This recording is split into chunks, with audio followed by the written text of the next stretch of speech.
Hello everyone and welcome back to Moo Techie. A special welcome to all the dairy technologists and cheese lovers joining us. This is class 9 in our cheese technology series, where we continue our deep dive into the world of cheese. Today we are exploring one of the most famous varieties in the world, cheddar cheese, and we'll also look at the factors that affect rennet action. Let's start with a brief introduction to cheddar cheese. It originated from the village of Cheddar in Somerset, southwest England. This area contains a number of caves that provided ideal humidity and a constant temperature for aging cheese. In the 19th century, a Somerset dairyman named Joseph Harding, often called the father of cheddar cheese, was instrumental in its development. He helped standardize its production and introduced new equipment, like the revolving breaker for curd cutting, which saved manual effort. The Joseph Harding method was the first modern system for cheddar production based on scientific principles. He and his wife also introduced cheese making into Scotland and North America, and Henry Harding introduced it into Australia. To understand where cheddar fits in, let's look at a comparison of some cheeses. Cheddar is a hard cheese. Its composition typically includes about 35% moisture, 33% fat, and 26% protein. This compares to a semi-hard cheese like Edam, which has 43% moisture, 24% fat, and 26% protein. Or a blue vein cheese like Roquefort with 40% moisture, 31% fat, and 21% protein. Or a soft cheese like Camembert with 51% moisture and 23% fat. Or another soft cheese, cottage cheese, which has 79% moisture and only 0.4% fat. Now let's get into the specific chemical composition of cheddar cheese. For cow milk cheddar, the moisture content is 37%, fat is 32%, and the fat in dry matter or FDM is 50.79%. The protein content is 25%, lactose is 2.1%, salt is 1.5%, and salt in moisture is 4.05%. Ash content is 3.7%, calcium is 0.725%, and phosphorus is 0.495%. The pH is between 5.2 and 5.4.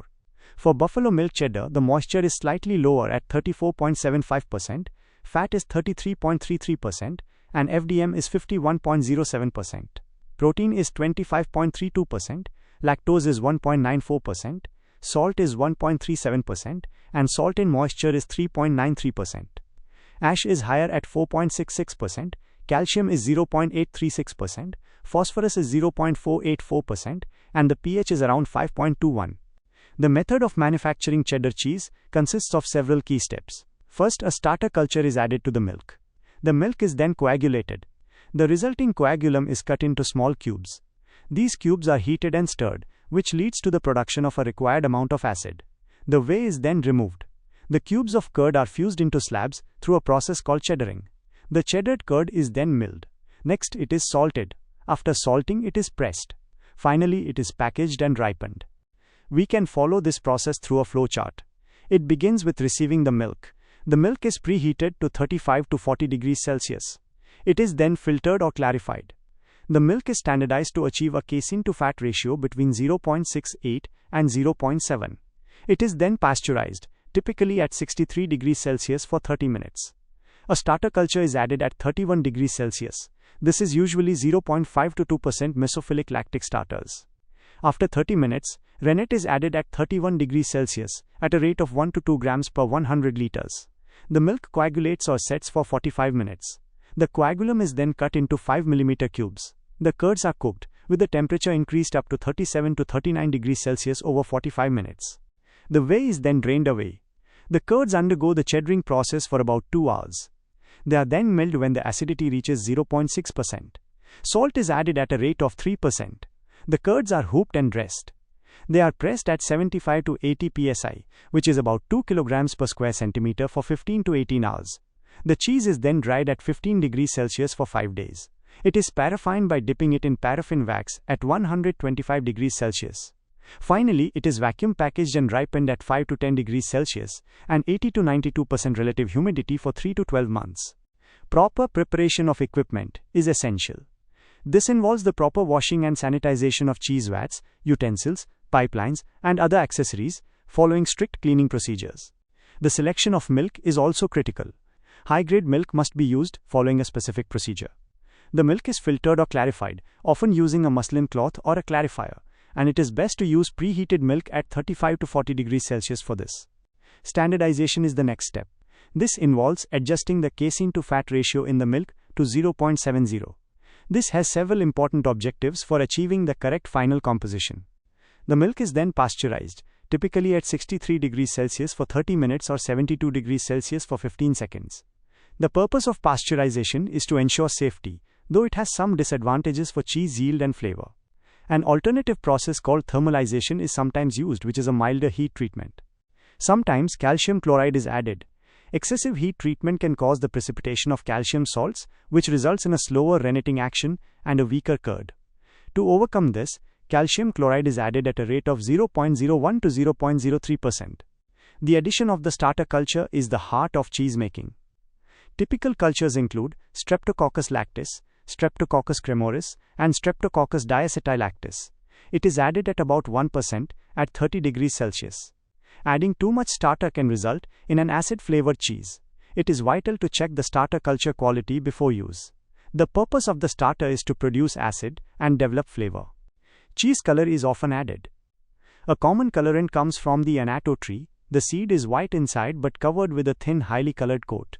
The colors obtained are bixin, which is yellow, and orelin, which is red. Rennet is then added.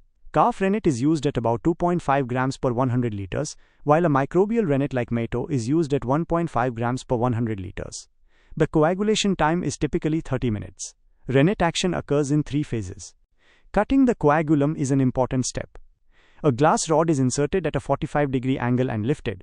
A clean break indicates the curd is ready.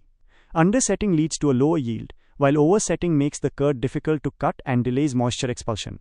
Cheese knives are used. First, a horizontal knife cuts lengthwise, then a vertical knife cuts both lengthwise and breadthwise. The acidity of the whey at this point should be between 0.09 and 0.12% lactic acid. After 15 minutes of cutting, the curd is gently stirred to avoid matting. Slow heat is applied during cooking. If the heat is too high, it can cause case hardening, where the curd surface becomes hard, but the inside remains soft and waterlogged. Cooking also reduces starter activity, leading to lower acidity. The rate of heating is carefully controlled. The temperature rises to 32 degrees Celsius in 15 minutes, and then to 39 degrees Celsius at a rate of 1 degree every 4 minutes. The whey is drained when its acidity reaches between 0.135 and 0.155%. Cheddaring refers to the combined operations of packing, turning, piling, and repiling the curd mass.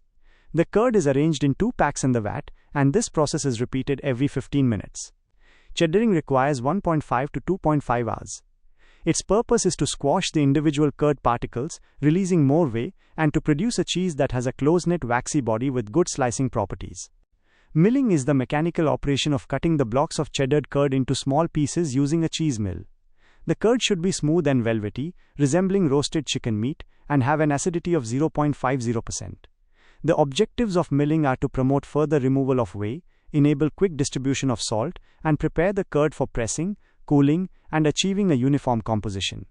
Salting serves multiple purposes: to season the cheese, further remove whey, regulate the ripening process, enhance flavor, body, texture and keeping quality, and retard undesirable microorganisms. Salt is added at 2 to 3% in 3 installments over 20 to 30 minutes after milling. Adding all the salt at once can cause a tough surface, excessive fat loss, excessive moisture, and poor incorporation into the cheese. Hooping and pressing give the cheese its final block shape. The temperature of the curd should be 32 degrees Celsius. Too much pressure can cause excessive fat loss, a greasy surface, white lines leading to a mottled appearance, and poor cementing of the curd particles.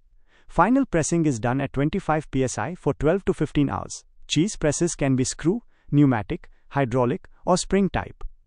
Drying is done to form a rind on the surface of the cheese.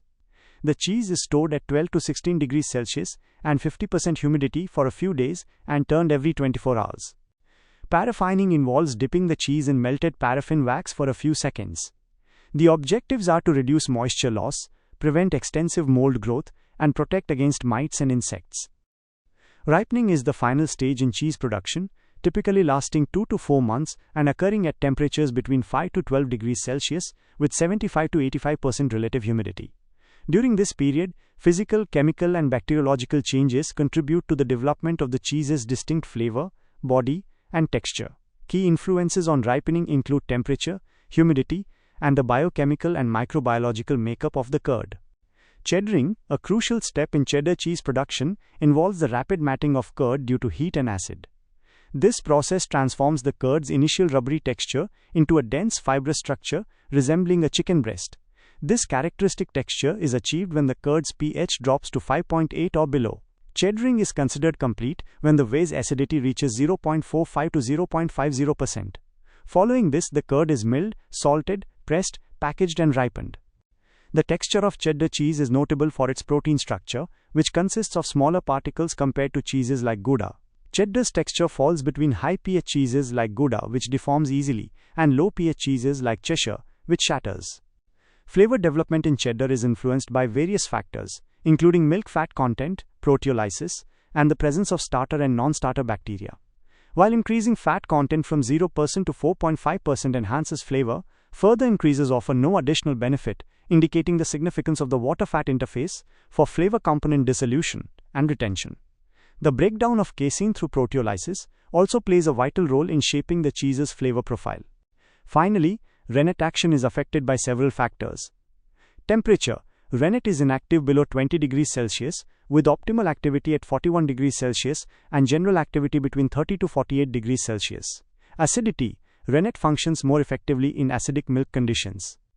Calcium ions. While not impacting the initial stage of rennet action, calcium ions are essential for coagulation in pasteurized milk. Inhibitory substances. Compounds like alpha-lactalbumin, beta-lactoglobulin, albumin, and serum peptone can impede coagulation. Milk heating.